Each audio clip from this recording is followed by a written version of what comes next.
Okay बेटा, हम लोग पहुंचे डेप्रिसिएशन चैप्टर में अकाउंट्स में। अब ये जो क्वेश्चन है हमारा, मैं इसको फोर्थ मेथड बोलता हूं। फोर्थ मेथड मैं किसको बोलता हूं कि यहाँ पे इस क्वेश्चन में सुनना ध्यान से, मैं फोर्थ मेथड किसको बोलता हूँ। इस क्वेश्चन में इन लोगों ने एसेट अकाउंट मतलब मशीनरी अकाउंट तो पूछा ही है। व्हेन मशीनरी अकाउंट, एक मशीनरी अकाउंट बनाना ही है। Provision for depreciation account, provision for depreciation account and asset disposal account। Chapter depreciation है हमारा, टॉपिक हमारा फोर्थ मेथड है। When machinery account, provision for depreciation account and asset disposal account, ये तीनों हमको बनाने हो। तो अगर तीनों हमको बनाने हो, machinery account, provision for depreciation account and asset disposal account, तो हम लोग क्या करेंगे जब ये तीनों अकाउंट्स हमको बनाने हैं। ठीक है, ये हमारा आज का topic. Machinery account, provision for depreciation account and asset disposal account, all three accounts are to be prepared, are to be prepared. अब एक स्टूडेंट ने मेरे को डाउट पूछा कि सर ये क्वेश्चन नंबर 29 है टीएस गरेवाल का, इसमें लास्ट में लिखा हुआ है स्ट्रेट लाइन मेथड। तो स्टूडेंट ने मेरे को बोला सर स्ट्रेट लाइन मेथड से नहीं करना है, इसको हमको आरबीएम मेथड से करना है। तो यहाँ पे लिखा हुआ है स्ट्रेट लाइन मेथड, पर मैं इसको सॉल्व करूंगा आरबीएम मेथड से। ठीक है, अब यहाँ पे लिखा है 1 अप्रैल 2014 वीरू लिमिटेड, तो मैं यहाँ पे कंपनी का नाम लिख देता हूँ पहले, वीरू लिमिटेड। ठीक है, तो यहाँ पे मैं सारे अकाउंट्स बनाऊंगा, बाद में मैं लाइंस इंसर्ट करके अकाउंट्स ड्रॉ कर दूंगा। अभी एट प्रेजेंट मेरे लिए क्या इंपॉर्टेंट है, कैलकुलेशन। तो पहले मैं फर्स्ट पेज पे कैलकुलेशन लिख रहा हूँ, आप लोग कभी भी फर्स्ट पेज पे कैलकुलेशन नहीं लिखोगे, आप पहले सारे अकाउंट्स ही बनाओगे। ठीक है, मैं पहले कैलकुलेशन कर रहा हूँ, इसको वर्किंग नोट्स बोलते हैं। वर्किंग नोट्स में सबसे इंपॉर्टेंट क्या होता है, डेट्स। तो एक बार पूरा क्वेश्चन रीड करते हैं शांति से, फिर धीरे धीरे वर्किंग नोट्स बनाते हैं। ऑन 1 अप्रैल 2014 क्वेश्चन रीड करेंगे। On 1 April 2014, Vero Limited purchased the machinery for rupees 2,50,000 and spent rupees 50,000 on its installation. On 1 July 2016, 1/3 of the machinery purchased on 1 April 14 was sold for rupees 15,000 and a new machinery at a cost of rupees 2 lakh was purchased on the same date. The company has adopted the method of providing depreciation at 15% per annum on straight line method. मैं फिर से बोलता हूँ, book में लिखा हुआ straight line method, मैं करूंगा reducing balance method. Show the machinery account 1, provision for depreciation account 2 and machinery disposal account 3 for 3 years ending on 31/3/15 to 31/3/17। तो हमारा पहला साल होगा 14-15, दूसरा साल होगा 15-16 और तीसरा साल होगा 16-17। तो 3 साल के हमको पहले कैलकुलेशन करनी है। ये हमारे वर्किंग नोट्स। सबसे इंपॉर्टेंट होता है इस क्वेश्चन में डेट्स ऑफ अकाउंटिंग ईयर। तो हमारा पहला साल होगा 1/4/2014 से 31/3/15, ये पहला साल। दूसरा साल होगा 1/4/15 से 31/3/2016। तीसरा साल होगा 1/4/2016 से 31/3/2017। ये 3 साल मैंने लिख दिए, सबसे इंपॉर्टेंट। अब पहले साल में पहली डेट पे 1 अप्रैल 2014 पे वीरू लिमिटेड ने एक मशीनरी खरीदा for rupees 2,50,000 and spend 50,000 on it's installation. तो टोटल कॉस्ट हो जाएगा 3 लाख। 2,50,000 प्लस 50,000, टोटल कॉस्ट हो जाएगा 3 लाख। तो इसको हम लोग इस तरीके से लिखते हैं, हम पहले साल के सामने इसको लिखेंगे। हम यहाँ पे लिखेंगे P for purchase on 1/4/2014 equal to 2,50,000 purchase price plus 50,000 expenses. इस तरीके से हम लोग लिखते हैं। P मतलब P फॉर परचेज, 1/4/14 मतलब परचेज की डेट, 2,50,000 परचेज प्राइस और 50,000 एक्सपेंसेस। आगे फिर लिखा हुआ है ऑन 1 जुलाई 2016। तो आपको पहले ढूंढना पड़ेगा कि 1 जुलाई 2016 कहाँ पे आएगा। तो 1 जुलाई 2016 जो है वो थर्ड ईयर के बीच में आएगा। 1 जुलाई 2016 थर्ड ईयर के बीच में आएगा। तो मैं यहाँ पे डेट लिखूंगा 1 जुलाई 2016। ठीक है, ऑन 1 जुलाई 2016 कौन से साल में आएगा बेटा, ये थर्ड ईयर के बीच में आएगा, ये 16-17 के बीच में आएगा। On 1 July 2016 1/3 of the machinery 1 third of the machinery purchased on 1/4/14 was sold for rupees 15,000. 1 third of the machine, जो हमने 1/4/14 पे मशीन्स खरीदी थी, ये वाली, ये जो 1/4/14 पे मशीन्स खरीदी थी, टोटल कितने की मशीन खरीदी थी? 3 लाख ऑब्वियसली, 2,50,000 और 50,000, टोटल 3 लाख की मशीन हमने खरीदी थी। उसमें थे 1/3 मशीन। अब ऑब्वियसली 3 लाख का 1/3, 3 लाख का 1/3 1 लाख ही होता है। 3 लाख का 1/3 1 लाख होता है। तो 1/3 ऑफ द मशीन्स हमने बेच दी ऑन 1/7/16। बेच दी मतलब सोल्ड, बेच दी मतलब सोल्ड। मैं यहाँ पे लिखूंगा S for sale, S for sale on 1/7/16। कितनी मशीन बेची? 1/3। 1/3 ऑफ, मैं ऐसे बोलता हूँ, फर्स्ट मशीन।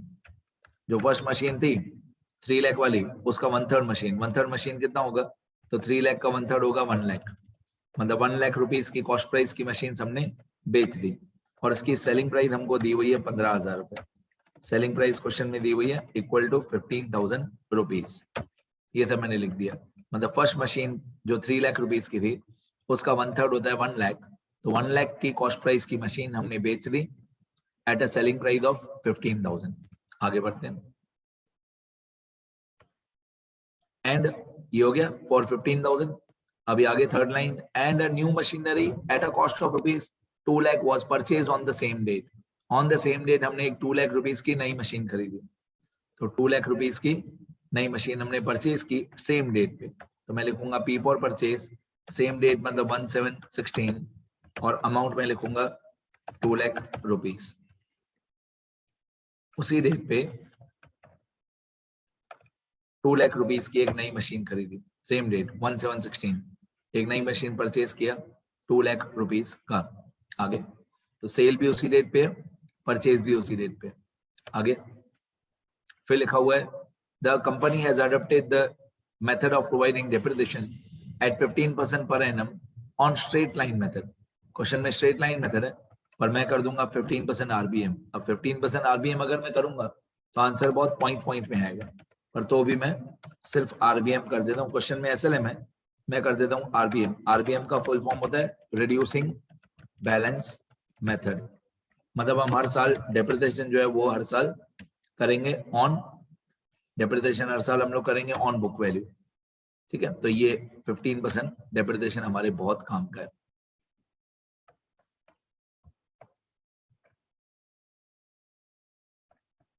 ठीक है, 15% डेप्रिसिएशन बाय आरबीएम। और क्या दिया हुआ है क्वेश्चन में?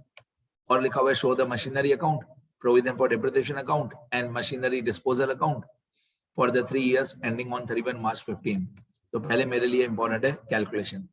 अब मैं ये देखूंगा कि टोटल हमारे पास कितनी मशीन है। तो हमारे पास जो पहली मशीन थी 3 लाख वाली, उसके 2 पार्ट्स हो जाएंगे। जो हमारी पहली मशीन थी 3 लाख वाली, उसके 2 पार्ट्स हो जाएंगे। 1/3 सोल्ड, मतलब 1 लाख वाली सोल्ड, बाकी 2 लाख वाली अनसोल्ड। तो 3 लाख वाली मशीन के 2 पार्ट्स हो जाएंगे, पार्ट 1 पार्ट 2, और एक 2 लाख वाली मशीन है जो हमने बाद में खरीदी है। तो टोटल मेरे को 3 कॉलम बनाने पड़ेंगे। टोटल मेरे को 3 कॉलम बनाने पड़ेंगे। मैं यहाँ पे लिखूंगा मशीन 1 का पार्ट 1।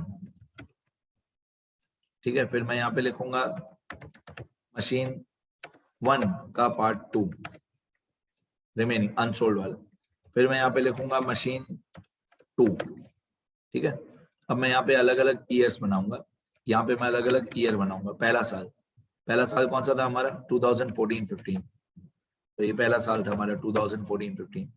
फिर दूसरा साल कौन सा था हमारा? 2015-16।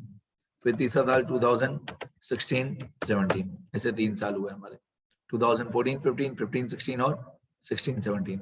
अब पहली मशीन है 3 लाख वाली, उसके हम लोग 3 लाख वाली मशीन जो है फर्स्ट वाली, उसके 2 पार्ट्स कर देंगे। मैं यहाँ पे लिख दूंगा 3 लाख वाली मशीन। इस 3 लाख वाली मशीन के हम 2 पार्ट्स करेंगे। 3 लाख वाली मशीन में 1 लाख वाली मशीनरी सोल्ड है, और बाकी बच जाएगी 2 लाख वाली मशीन अनसोल्ड वाली। ठीक है, पार्ट 1 इज सोल्ड वाली मशीन और पार्ट 2 इज अनसोल्ड वाली मशीन। तो 3 लाख में थे, 1 लाख वाली मशीन बेच दी, तो बाकी 2 लाख वाली मशीन हमने नहीं बेची। अब ये 3 लाख वाली मशीन हमने खरीदी कब थी?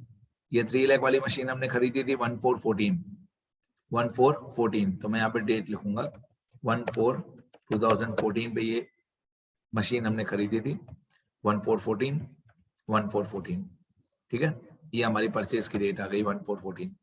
आगे अब मैं इसका डेप्रिसिएशन माइनस करूंगा। पहले सोल्ड वाली मशीन को पूरा अच्छी तरह से कंप्लीट कर दें। ये हमारा सीपी है मतलब कॉस्ट प्राइस, ये भी हमारा सीपी है मतलब कॉस्ट प्राइस। पहले जो 1 लाख वाली मशीन है उसको, सोल्ड वाली मशीन, उसको अच्छे से सॉल्व करते हैं। तो पहले हम ये देखते हैं कि जो 1 लाख वाली मशीन है उसको हमने कितने साल और कितने महीने यूज किया। तो 1 लाख वाली मशीन को हमने पहले साल में पूरा साल यूज किया, दूसरे साल में भी पूरा साल यूज किया, तीसरे साल में हमने ये वाली 1 लाख वाली मशीन 1716 पे बेच दी। मतलब तीसरे साल में हमने इस मशीन को सिर्फ 3 महीने यूज किया, अप्रैल और मई और जून। तो पहले साल में पूरे साल का डेप्रिसिएशन, फर्स्ट ईयर में फुल ईयर का डेप्रिसिएशन, सेकंड ईयर में भी फुल ईयर का डेप्रिसिएशन और थर्ड ईयर में 3 महीने का डेप्रिसिएशन। कौन से 3 महीने? अप्रैल 2016, मई 2016 और जून 2016, 3 महीने का डेप्रिसिएशन। और डेप्रिसिएशन का परसेंटेज है 15% आरबीएम। तो मैं क्या करूंगा, पहले इस 1 लाख रुपीस का 15% निकालूंगा। 1 लाख का 15% होता है 15,000। हमारा पहला साल खत्म होगा 31/3/2015 पे, ये हमारा डेप्रिसिएशन, ठीक है, ये हमारा डेप्रिसिएशन आ गया। अब मैं 1 लाख में थे 15,000 माइनस करूंगा, तो 1 लाख माइनस 15,000, तो मेरा आंसर आएगा 85,000। ये 85,000 बुक वैल्यू है ऑन 1/4/2015, इसको बुक वैल्यू बोलते हैं, ठीक है। अब डेप्रिसिएशन है 15% आरबीएम। तो जब मैं सेकंड ईयर में डेप्रिसिएशन निकालूंगा, तो मैं 85,000 का 15% करूंगा, तो equal to 85,000 multiply 15 divided by 100। 85,000 का 15/100, तो ये होता है 12750। ये होता है 12750। ये 12750 डेप्रिसिएशन में माइनस कर दूंगा, 12750।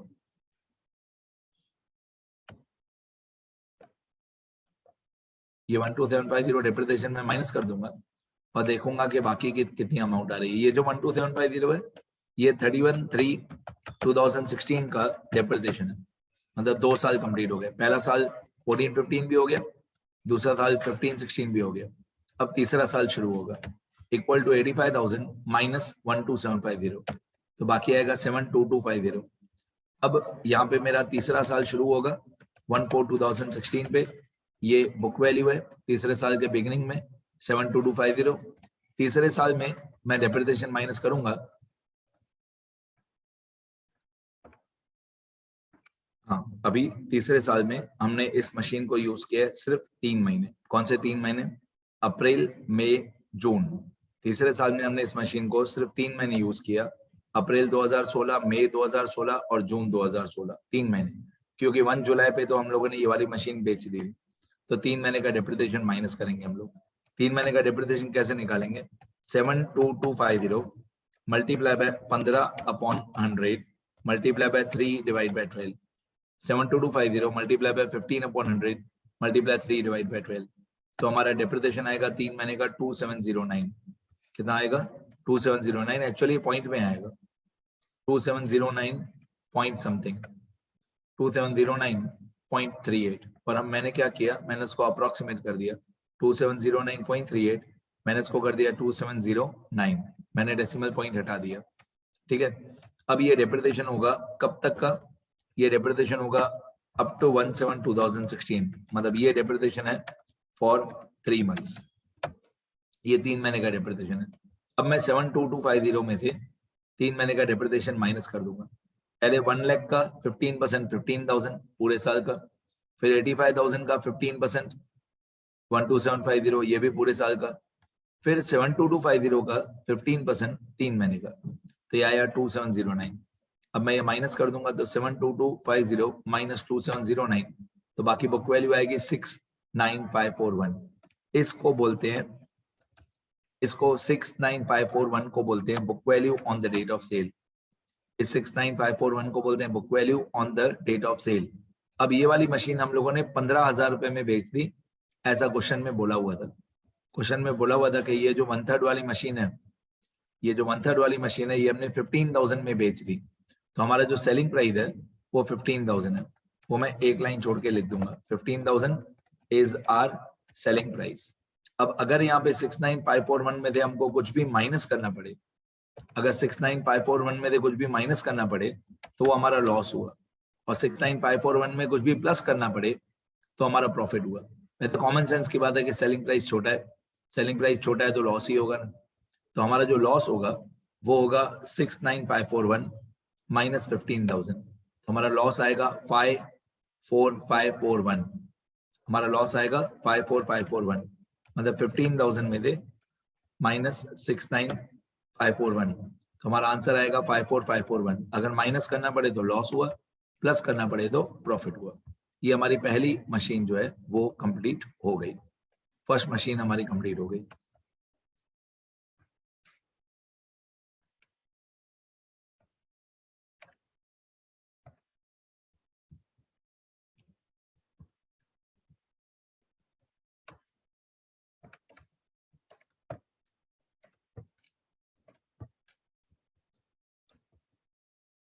अभी इसी तरीके से मैं सेकंड मशीन स्टार्ट करूंगा। ठीक है, फर्स्ट मशीन के 3 साल कंप्लीट हो गए। अब सेकंड मशीन जो है, मतलब फर्स्ट मशीन का पार्ट 2, ये 2 लाख रुपीस की मशीन है, ये हमने बेची नहीं, अनसोल्ड है। तो जो अनसोल्ड होता है उसका सिर्फ हम डेप्रिसिएशन माइनस करेंगे 3 साल का। इस मशीन को हमने 3 साल यूज किया, इसका 3 साल का डेप्रिसिएशन माइनस करेंगे। पहले 2 लाख का 15%, तो 2 lakh multiply 15 divide by 100 multiply by 1, आप बोल सकते हो 1 ईयर, तो 1 ईयर का डिप्रिसिएशन आएगा 30,000। 2 लाख का 15% 30,000 होता है, एक साल का डिप्रिसिएशन 30,000 होता है। ठीक है, तो 2 लाख का 15% 30,000 होता है। अब मैं 2 लाख में से 30,000 माइनस कर दूंगा, बाकी आएगा 1,70,000। ये 30,000 जो है इसकी डेट है 31/3/2015, और ये पहले साल का डिप्रिसिएशन है। और ये जो 1,70,000 है इसकी डेट है 1/4/2015, और ये हमारी बुक वैल्यू है। अब दूसरे साल में, सेकंड ईयर में, 1,70,000 rupees multiply 15 divide by 100 multiply by 1, आप करो नहीं करो चलेगा। तो 1,70,000 का 15% ये होता है 22,500। दूसरा साल हमारा खत्म होगा 31/3/2016 पे, ये दूसरे साल का डेप्रिसिएशन है 31/3/2016 का। अब मैं ये माइनस कर दूंगा डेप्रिसिएशन, तो 1,70,000 माइनस 25,500, तो मेरा बुक वैल्यू आएगा 144,500। ये बुक वैल्यू की डेट होगी 1/4/2016, इसको क्या बोलेंगे, बुक वैल्यू 1/4/2016। अब तीसरे साल में हम डेप्रिसिएशन निकालेंगे 144,500 पे पूरे साल का, क्योंकि ये अनसोल्ड मशीन है, अनसोल्ड मशीन है तो पूरे साल का ही डेप्रिसिएशन होगा। तो 144,500 multiply 15 divide by 100 multiply by 1 year, तो हमारा डेप्रिसिएशन आएगा 21,675। 21,675 वैसे पॉइंट में आएगा पर मैंने अप्रोक्सीमेट कर दिया 21,675, तो मैंने इसको अप्रोक्सीमेट कर दिया। अच्छा, पॉइंट में नहीं आ रहा है, एग्जैक्ट आ रहा है 21,675। ठीक है, अब हम इसको माइनस कर देते हैं, तो 144,500 माइनस 21,675, तो बाकी बुक वैल्यू आ जाएगा 122,825। ये जो डेप्रिसिएशन है 21,675, इसकी डेट आएगी 31/3/2017, और ये हमारा तीसरे साल का डेप्रिसिएशन है। तो ये जो 122,825 है ये हमारी बुक वैल्यू है ऑन 1/4/2017। तो ये हमारी सेकंड वाली मशीन पूरी कंप्लीट हो गई। अभी इसके बाद हम लोगों को चाहिए थर्ड वाली मशीन, मतलब मशीन 2। मशीन 1 का पार्ट 1 भी हो गया, मशीन 1 का पार्ट 2 भी हो गया। अभी हमारी मशीन 2। अब जो हमारी मशीन 2 थी वो तो बहुत इजी है। मशीन 2 जो है हमारी, ये हमने खरीदी थी 2 लाख रुपए में, अगर आपको याद हो, यहाँ पे पीछे पीछे लिखा हुआ है। ये मशीन हमने खरीदी थी 2 लाख रुपीस की, और वो भी सीधा थर्ड ईयर में 1716 पे। तो हम इसको थर्ड ईयर में ही लिखेंगे सीधा, पहले 2 साल में नहीं लिखेंगे। ये डेट याद करो 1716। तो जो मशीन 2 है इसको सीधा थर्ड ईयर में ही लिखेंगे, 2 लाख रुपीस की मशीन। पहले 2 साल में हम इसको डैश कर देंगे, पहले 2 साल में ये मशीन थी ही नहीं।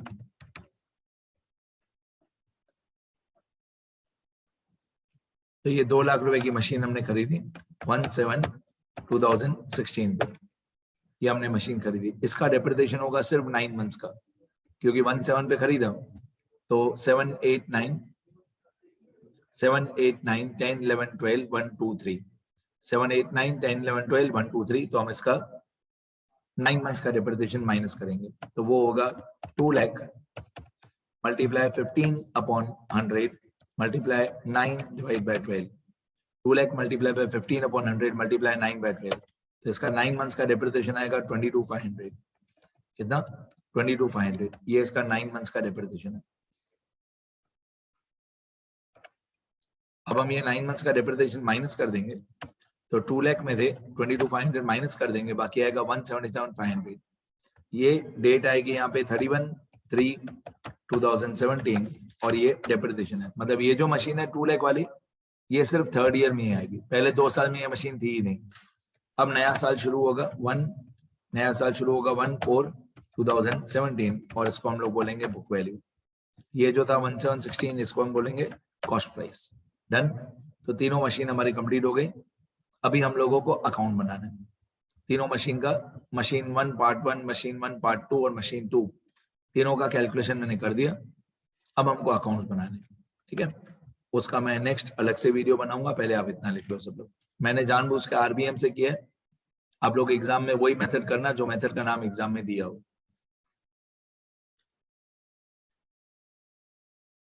वीडियोस और भी इस क्वेश्चन के वीडियोस बनेंगे जब मैं अकाउंट्स बनाऊंगा सारे। पहले इतना लिखना शुरू कर सब लोग।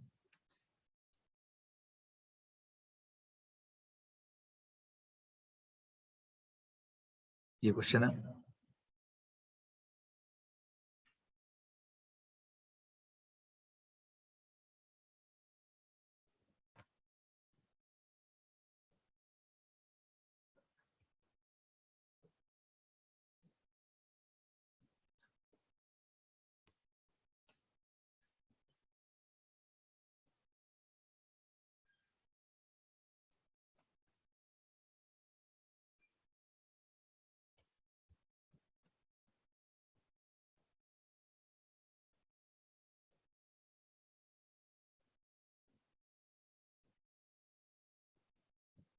ठीक है, इतना लिखो सब लोग। तो आगे दूसरा पार्ट बताओ, लिखते रहो बेटा।